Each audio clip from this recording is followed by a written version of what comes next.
మీరు నచ్చిన మెచ్చిన డ్రెస్ మీ ముంగిటకే వెంటనే ఆన్లైన్ లో కొలతలిచ్చేయండి. అదెలాగో తెలుసుకోవాలని ఉందా? పూర్తి వివరాలకు చదవండి సాక్షి దినపత్రిక. హుస్సేన్ సాగర్ లో గణేష్ నిమజ్జనంపై హైకోర్టులో విచారణ. గతంలో ఇచ్చిన ఆదేశాల అమలు చేయాలని కోరిన పిటిషనర్ రేపు వాదనలు వింటామన్న హైకోర్టు. పూరి సమీపంలో తీరం దాటిన వాయుగుండం శ్రీకాకుళం, పార్వతీపురం, మన్యం, విజయనగరం, విశాఖ, అనకాపల్లి, అల్లూరు జిల్లాలకు orange alert. Mizoram governor Kambhampati హరిబాబుకు అస్వస్థత. శంషాబాద్ ఎయిర్పోర్ట్ నుంచి గచ్చిబౌలి స్టార్ ఆసుపత్రికి తరలింపు. సికింద్రాబాద్ రైల్వే స్టేషన్ వెళ్లే రోడ్ల విస్తరణకు రాష్ట్ర ప్రభుత్వం సహకరించాలి. సీఎం రేవంత్ కు లేఖ రాసిన కేంద్ర మంత్రి కిషన్ రెడ్డి. ప్రకాశం బ్యారేజీ వద్దకు కొట్టుకొచ్చిన బోట్లకు యజమాని టీడీపీ కార్యకర్తే. నిందితుడిగా పేర్కొన్న ఉషాద్రి, లోకేష్ కు సన్నిహితుడేనన్న వైఎస్ఆర్సీపీ. మాజీ అడిషనల్ ఎస్పీ భుజరంగరావుపై కేసు నమోదు. కూకట్పల్లిలో భూ వివాదంలో తలదూర్చారనే ఆరోపణలు. సైబరాబాద్ సిపిని కలిసి ఫిర్యాదు చేసిన బాధితులు. హర్యానాలో కాంగ్రెస్ ఆమ్ ఆద్మీ పార్టీ కటిఫ్. సీట్ల సర్దుబాటుపై కుదరని సయోధ్య, ఆప్ ఒంటరి పోరు. హిందూపురంలో టీడీపీ నేతల కబ్జా పర్వం. 2 కోట్ల విలువైన పాడి రైతుల భవనం కూల్చివేత. ఎమ్మెల్యే బాలకృష్ణకు వ్యతిరేకంగా రైతుల ధర్నా. రాజమండ్రిలో కొనసాగుతున్న ఆపరేషన్ చిరుత. 4 ట్రాప్ కేసులు, 51 ట్రాప్ కెమెరాలు ఏర్పాటు. కాకినాడ జిల్లా ఏలేరు రిజర్వాయర్కు వరద ఉధృతి. నీట మునుగుతున్న లోతట్టు ప్రాంతాలు, పంట పొలాలు. రాజుపాలెం, రాపర్తి వద్ద ఏలేరు కాలువకు గండ్లు. తిరుపతి జిల్లా వాకాడు మండలంలో గణేష్ నిమజ్జన సందడి. ప్రమాదాలు జరగకుండా సముద్రం దగ్గర పోలీసుల చర్యలు.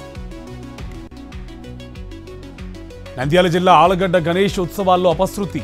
మండపంలో డాన్స్ చేస్తూ కుప్పకూలిన యువకుడు. విజయవాడలోని కాగితపు పరిశ్రమలను నిలువునా ముంచిన వరదలు. పేపర్ ప్లేట్లు, గ్లాసులు, టిఫిన్ ప్లేట్స్ ఇండస్ట్రీకి భారీ నష్టం. అనంతపురం జిల్లాలో తాగునీటి సరఫరా కార్మికుల సమ్మె. పెండింగ్లో ఉన్న వేతన బకాయిలు చెల్లించాలని డిమాండ్. పార్టీ మారిన ఎమ్మెల్యేల అంశంపై తెలంగాణ హైకోర్టు కీలక తీర్పు. 4 వారాల్లో స్టేటస్ రిపోర్ట్ సమర్పించాలని అసెంబ్లీ సెక్రటరీకి ఆదేశం. హైకోర్టు తీర్పుతో పార్టీ మారిన ఎమ్మెల్యేలపై అనర్హత ఖాయం. రాజ్యాంగ స్ఫూర్తిని నిలబెట్టే విధంగా తీర్పు ఉందన్న హరీష్ రావు. హైకోర్టు తీర్పు కాంగ్రెస్ పార్టీకి చంపపెట్టు. దానం, కడియం, తెల్లం వెంకట్రావు పదవులు ఓడడం ఖాయమన్న కేటీఆర్. పార్టీ ఫిరాయింపులపై మాట్లాడే అర్హత బీఆర్ఎస్ కు లేదు. అవసరమైతే హైకోర్టు డివిజన్ బెంచ్ను ఆశ్రయిస్తామన్న కడియం శ్రీహరి. కేసీఆర్ వైఫల్యం వల్లనే ఎమ్మెల్యేలు బీఆర్ఎస్ ను వీడుతున్నారు. హైకోర్టు నిర్ణయాన్ని స్వాగతిస్తున్నామన్న అద్దంకి దయాకర్. ఒక పార్టీ గుర్తుపై గెలిచి మరో పార్టీలోకి వెళ్లడం సిగ్గుచేటు. వార్తల్లో నిలిచేందుకే హైడ్రా పేరిట హడావుడి చేస్తున్నారన్న బీజేపీ నేత లక్ష్మణ్. భద్రాద్రి జిల్లా చర్ల మండలంలో రైతుల్ని నిండా ముంచిన వానలు. తిప్పాపురం రిజర్వాయర్ వరదతో నీట మునుగుతున్న వరి చేలు. ఖమ్మం జిల్లా గార్ల ఒడ్డు దగ్గర ట్రాఫిక్ ట్రక్ను ఢీకొట్టిన ఆర్టీసీ బస్సు. స్వల్ప గాయాలతో బయటపడ్డ ప్రయాణికులు. నిర్మల్ ప్రభుత్వ డిగ్రీ కాలేజీలో అక్రమ కట్టడాలను తొలగించాలని స్టూడెంట్స్ ఆందోళన. జాతీయ రహదారిపై బయట ఇచ్చి ధర్నా. భారీగా ట్రాఫిక్ జామ్.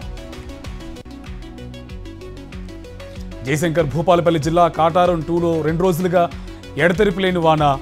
జనజీవనం అస్తవ్యస్తం. పెద్ద ఎత్తున పంటలకు నష్టం. హైదరాబాద్ దూల్పేటలో గంజాయి పట్టివేత. పసుపు ప్యాకెట్లలో గంజాయి పెట్టి అమ్ముతున్న మహిళ అరెస్ట్. టీచర్ రిక్రూట్మెంట్ స్కామ్ లో బెంగాల్ సీఎం దీదీ మేనల్లుడికి ఎదురుదెబ్బ. అభిషేక్ బెనర్జీ దాఖలు చేసిన పిటిషన్ను తిరస్కరించిన సుప్రీంకోర్టు. ఢిల్లీ కాలుష్య నియంత్రణ కమిటీ సీనియర్ పర్యావరణ ఇంజనీర్ అరెస్ట్. లంచం తీసుకున్నారనే ఆరోపణలతో మహమ్మద్ ఆరిఫ్ను అరెస్ట్ చేసిన సిపిఐ. నిర్మలా సీతారామన్ అధ్యక్షతన జీఎస్టీ కౌన్సిల్ సమావేశం. హెల్త్ ఇన్సూరెన్స్ ప్రీమియంపై జీఎస్టీకి సంబంధించి చర్చ. కోల్కతా ఘటనపై సుప్రీంకోర్టులో విచారణ స్టేటస్ రిపోర్ట్ అందజేసిన సిబిఐ. డాక్టర్ల సమ్మెతో 23 మంది మృతి చెందారన్న ప్రభుత్వం. రేపు సాయంత్రంలోగా డాక్టర్లు విధుల్లో చేరాలన్న సుప్రీం. మణిపూర్ రాజధాని ఇంపాల్లో హై టెన్షన్. పోలీసులపై రాళ్లు రువ్విన నిరసనకారులు. డీజీపీని తక్షణమే తొలగించాలంటూ ఆందోళనకారుల డిమాండ్. తెలుగు కేవలం భాష కాదు, ఒక చరిత్ర, సంప్రదాయం, సంస్కృతి. అమెరికాలో రాహుల్ గాంధీ కీలక వ్యాఖ్యలు. ఉత్తర వియత్నాంలో టైఫూన్ యాగి బీభత్సం. వరద ఉధృతితో కొట్టుకుపోయిన కార్లు, ట్రక్కులు. సూడాన్లో మరోసారి ఉద్రిక్తత. సెన్నార్లోని మార్కెట్పై బాంబు దాడి. 21 మంది మృతి. యుఎస్ ఓపెన్ టైటిల్ గెలిచిన జాన్నిక్ సిన్నర్ ఫైనల్లో బ్రిడ్జ్పై గెలుపొందిన ఇటలీ ప్లేయర్. లాభాల్లో ముగిసిన స్టాక్ మార్కెట్ సూచీలు. సెన్సెక్స్ 375, నిఫ్టీ 84 పాయింట్ల చొప్పున లాభం. దేశవ్యాప్తంగా స్థిరంగా బంగారం ధరలు. పసిడి కొనుగోలుకు ఇదే సరైన సమయం అంటున్న నిపుణులు. విడాకులు తీసుకోబోతున్న జయం రవి దంపతులు 15 ఏళ్ల వివాహ బంధానికి వీడ్కోలు పలుకుతున్నట్టు ప్రకటన. ఒకే ఫ్రేమ్లో జూనియర్ ఎన్టీఆర్, డైరెక్టర్ సందీప్ రెడ్డి వంగ. నెట్టింట హాట్ టాపిక్ గా మారిన ఇరువురు కలయిక.